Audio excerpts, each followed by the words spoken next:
Bismillahirrahmanirrahim. Assalamualaikum warahmatullahi wabarakatuh. Selamat pagi anak-anak kelas 8. Alhamdulillah kita bisa bertemu lagi melalui video ini pada mata pelajaran Pendidikan Agama Islam bersama dengan Miss Afi. Oke anak-anak, kali ini kita akan masuk ke bab 10, yaitu Sejarah Perkembangan Ilmu Pengetahuan pada Masa Daulah Abbasiyah. Nah anak-anak silakan disimak ya. Baik anak-anak, yang akan kita bahas yang pertama ada sejarah berdirinya Daulah Abbasiyah, dan yang kedua perkembangan ilmu pengetahuan pada masa Daulah Abbasiyah. Itu terbagi menjadi bidang pengetahuan agama dan bidang pengetahuan umum. Dan untuk meneladani ketekunan dan kegigihan Daulah Abbasiyah itu akan dibahas pekan depannya. Oke, silahkan diperhatikan. Sejarah berdirinya Daulah Abbasiyah. Jadi anak-anak, waktu itu terdapat golongan Hasyimiyah yang termasuk ke dalam keluarga Nabi Muhammad SAW. Nah, golongan Hasyimiyah ini tidak menyukai Daulah Umayyah. Jadi waktu ketika itu Daulah Umayyah masih berkuasa. Ini kan kita menceritakan sejarah berdirinya Daulah Abbasiyah. Nah, golongan tersebut, golongan Hasyimiyah ini dipimpin oleh Ali bin Abdullah bin Abbas, dan anaknya juga memimpin, yaitu putranya bernama Muhammad bin Ali. Nah, Muhammad bin Ali ini menggunakan nama Abbasiyah, yaitu nama dari paman Rasulullah, yaitu Abbas bin Abdul Muthalib ya. Nah, pada tahun 742 Masehi, Muhammad bin Ali ini wafat, lalu menyerahkan tugasnya kepada putranya, punya anak Muhammad bin Ali ini yang bernama Ibrahim bin Muhammad.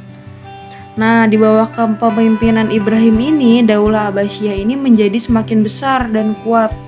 Artinya, gerakan pembentukan Daulah Abbasiyah ini semakin menyebar luas.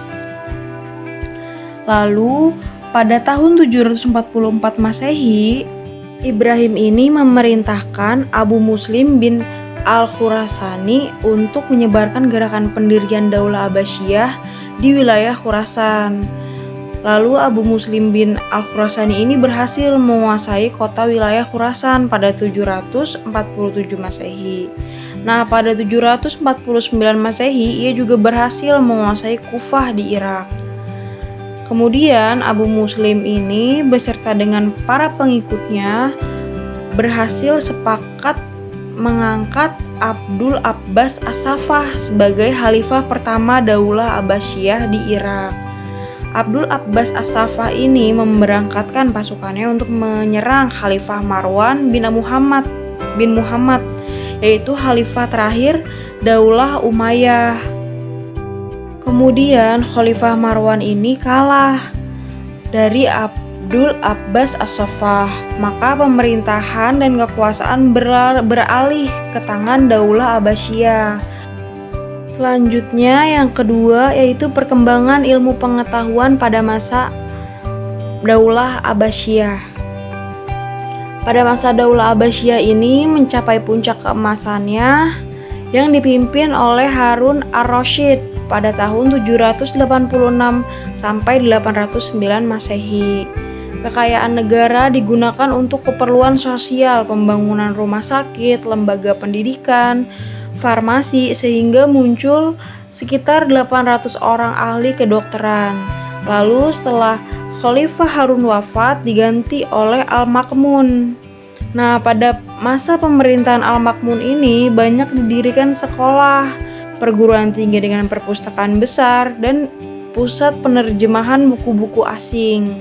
Selanjutnya ada ilmu pengetahuan yang berkembang pada masa Daulah Abbasiyah. Ini dibagi menjadi dua bidang. Yang pertama bidang ilmu pengetahuan agama dan bidang ilmu pengetahuan umum. Di bidang ilmu pengetahuan agama terdapat ilmu tauhid, yaitu ilmu yang mempelajari tentang keimanan, akidah, keyakinan. Yang kedua ada ilmu fikih. Ilmu fikih ini mempelajari tentang tata cara kita beribadah. Yang ketiga ada ilmu akhlak. Ilmu akhlak ini adalah ilmu yang mempelajari tentang tata cara kita dalam bersikap Yang keempat ada ilmu hadis. Ilmu hadis ini adalah ilmu yang mempelajari tentang hadis-hadis Rasulullah. Selanjutnya dalam bidang ilmu pengetahuan umum. Nah, di bawah ini terdapat tokoh ilmuwan muslim yang terkenal. Yang pertama ada Ibnu Sina, tokoh dalam bidang kedokteran dan filsafat. Selanjutnya ada Al-Farabi, seorang filosof yang memiliki wawasan pengetahuan yang sangat luas. Yang ketiga ada Al-Biruni, yaitu orang yang ahli dalam ilmu fisika. Yang keempat ada Jabir Ibnu Hayyan, terkenal sebagai seseorang yang ahli dalam bidang kimia. Ada Al-Khwarizmi, terkenal dengan ahli dalam bidang matematika. Yang terakhir ada Al-Mas'udi, ahli dalam geografi dan sejarah. Anak-anak, alhamdulillah kita sudah membahas sejarah berdirinya Daulah Abbasiyah serta perkembangan ilmu pengetahuan pada masa Abbasiyah. Semoga materi kali ini dapat dipahami dengan jelas. Miss akhiri, kurang lebihnya mohon maaf. Wabillahi taufiq wal hidayah. Wassalamualaikum warahmatullahi wabarakatuh.